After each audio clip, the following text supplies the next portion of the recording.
kebetulan saya kurang lebih sudah 15 tahun lah ya Mbak kerja di bidang konstruksi. Saya juga awalnya waktu itu nggak nyangka gitu. Kenapa saya bisa ada di sini yang sekarang sebagai manajer project yang proyek yang lalu sih sebenarnya ya. Tapi waktu itu gini Mbak ceritanya, saya kan baru lulus dari kuliah. Terus saya masih bingung tuh mau kerja di mana, kayak pas-pasan habis itu. Bukan background dari sipil juga kan saya. Jadi ya saya coba-coba aja, saya daftar ke rekrutmen BUMN apa ya waktu itu saya lupa namanya Pak. Tapi pokoknya rekrutmen BUMN itu belum waktu ya Pak Erick Thohir itu. Masih siapa saya lupa namanya waktu itu.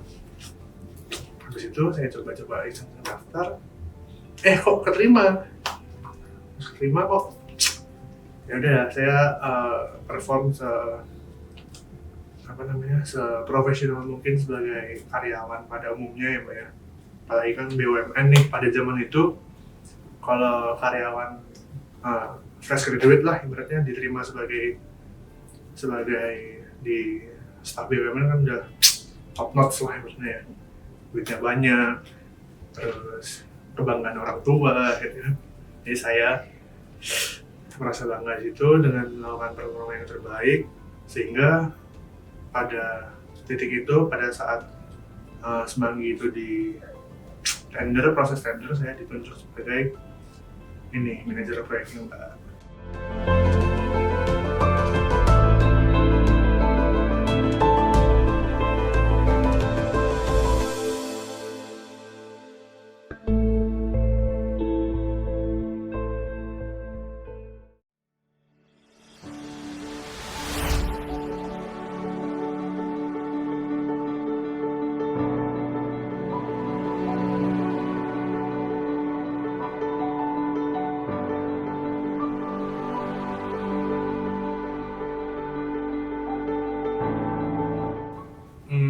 Kalau bentuk semanggi itu Mbak kan kita tahu bahasa Inggris semanggi itu adalah clover.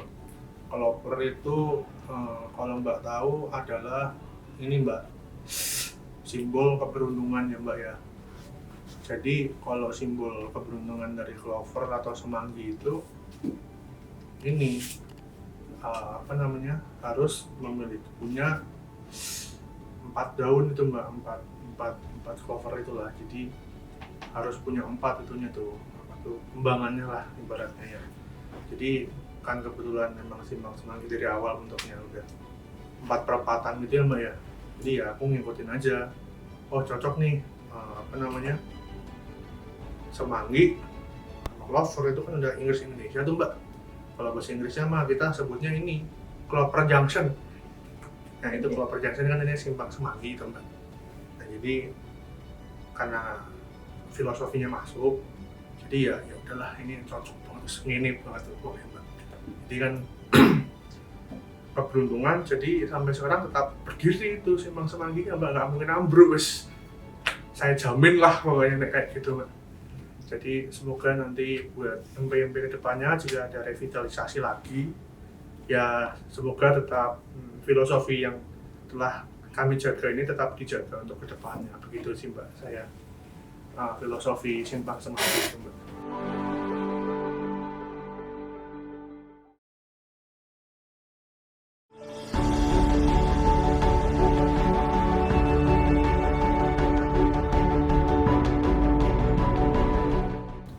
Wah, tentu saja kalau alasan itu saya tidak perlu banyak alasan ya Mbak. Yang pertama adalah ketika saya ditunjuk oleh atasan saya itu kan sebuah kewajiban, mandatori di mana yang saya harus mau tidak mau, suka tidak suka. Padahal saya waktu itu masih di daerah Mbak, masih di daerah saya ya jauh sana lah Mbak. Mungkin Mbaknya juga belum melaksana kan. Jadi waktu itu saya, Mas, kamu berangkat ya Jakarta, ngapain Mbak? Semanggi, dari kamu tahu rawa Semanggi itu kan? Tahu Mbak, kita mau bikin jalan simpang semanggi di sini. Oh siapa?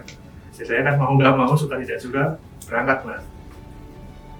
Itu sih, tapi ya kalau alasan bisa dibilang karena ya itu kan bukan proyek roco ya Mbak ya, apalagi kan Jakarta nih ibu kota negara. Ya gimana ya, menurut saya kan pada zaman itu kan ibu kota negara yang belum ada baunya, mau bikin proyek mega kayak gitu, masa saya perlu alasan lain untuk tidak berangkat gitu Mas? Kenapa tidak? Jadi ya itulah saya minta izin sama istri, sama anak, sama orang tua. Akhirnya ya walaupun agak berat meninggalkan anak yang masih kecil ya Pak ya, tapi ya mau gimana lagi demi masa depannya anakku yang biar lebih indah, biar lebih cukup dia Pak ya. Ya kita tahu lah kalau misalnya ada proyek gitu kan minimal cukup lah untuk tabungan anak ke depan.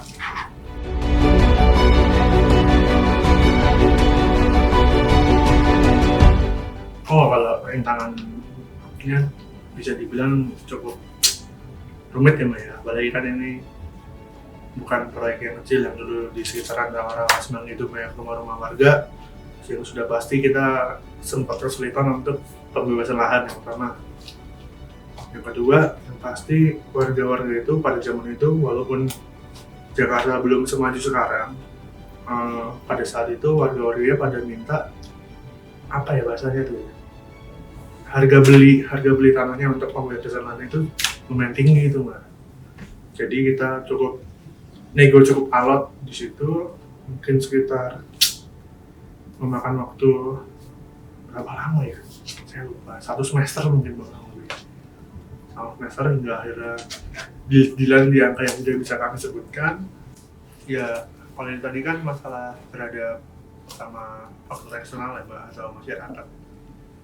Kita juga tentu saja mengalami masalah yang internal gitu, yang dari kita. Misalnya pertama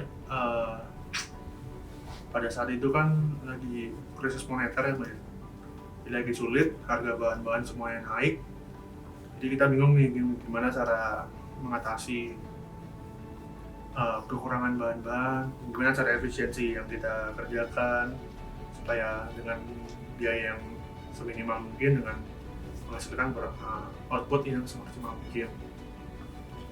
Dan lagi karena pada saat itu masih masa-masa sulit, ya tidak bisa kita pungkiri bahwa banyaknya kuli-kuli proyek yang mogok kerja dikarenakan telatnya biaya pembayaran ya Pak ya. Itu salah satu ya bisa dibilang masalah terbesar kita pada saat itu juga itu sih Mbak, untuk selama itu. Jadi yang benar-benar nggak bisa kita kontrol adalah dari sumber daya manusianya sebenarnya Mbak. Kalau untuk yang tadi saya bilang yang masalah material sih masih oke sih, maksudnya masih ketolong, cuma yang nggak ketolong adalah sumber daya manusia.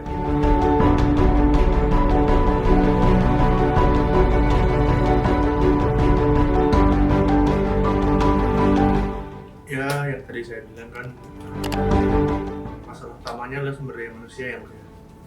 Jadi ya nggak mau kita ajak diskusi dulu semuanya nih, kita panggil kuli-kulinya, kuli-kuli proyeknya kita panggil, kita ajak diskusi gimana supaya mencapai mufakat antara tim kami, pihak kami dan mereka, sehingga proyek ini selesai dan dengan waktu yang tidak molor-molor banyak. Pada saat itu akhirnya kami mencapai mufakat dengan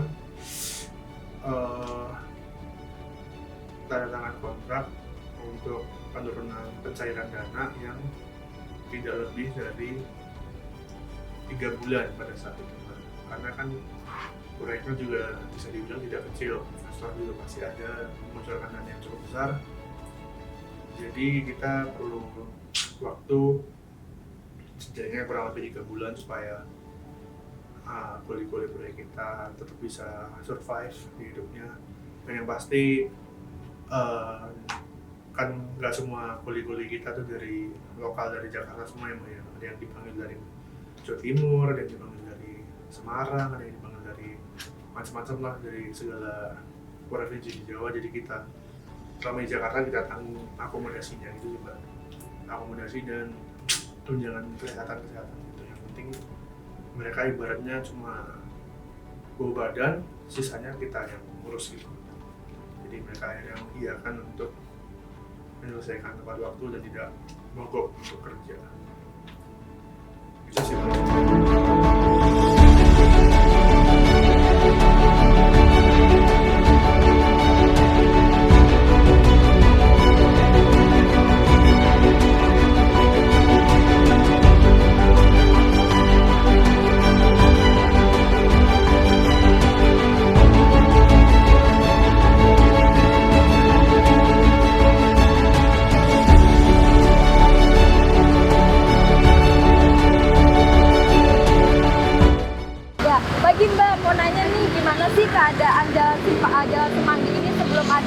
proyek Simpang Susun Semanggi. Ya pagi Mbak. Untuk gimana keadaan sebelumnya adanya Simpang Susun, itu pastinya sangat macet ya. Apalagi terutama di waktu-waktu jam sibuk seperti berangkat ke kantor, ke sekolah, kuliah gitu pastinya jadi satu ya. Terutama juga di jalan Gatot Subroto dan juga Jalan Sudirman. Di sana tuh sangat macet total dan juga kendaraan lalu lintas itu sangat tidak teratur. Ya, baik Mas, gimana sih respon Masnya nih terhadap sebagai masyarakat dan pengguna jalan sini terhadap adanya proyek Simpang Susun Semanggi ini? Yang pasti kan Simpang Susun Semanggi ini jalan alternatif ya Mbak ya. Jadi kan orang-orang dulu tidak mempunyai jalan Simpang Susun Semanggi yang tadinya macet pada hari kerja, pada pagi hari dan juga pulang kerja itu kan macet. Dengan adanya jalan Simpang Susun Semanggi ini masyarakat menjadi ada opsi lah, seenggaknya opsi jalan lain gitu. Yang tadinya pada berkumpul di satu titik, kali ini masyarakat bisa memilih jalan yaitu Simpang Susun Semanggi, karena Simpang Susun Semanggi ini juga ada 2 ruas jalan. Nah, untungnya ini 2 ruas jalan ini tidak berlawan arah, hanya satu arah. Jadi membuat kendaraan lancar. Saya sebagai pengguna jalan di daerah Simpang Susun Semanggi ini merasa sangat senang dengan adanya revitalisasi ini, karena kami terbantu banget di bagian tata kelolanya itu sangat rapi dan mengurangi macet daripada yang kemarin-kemarin sebelum ada revitalisasi. Baik, terima kasih banyak ya Mbak.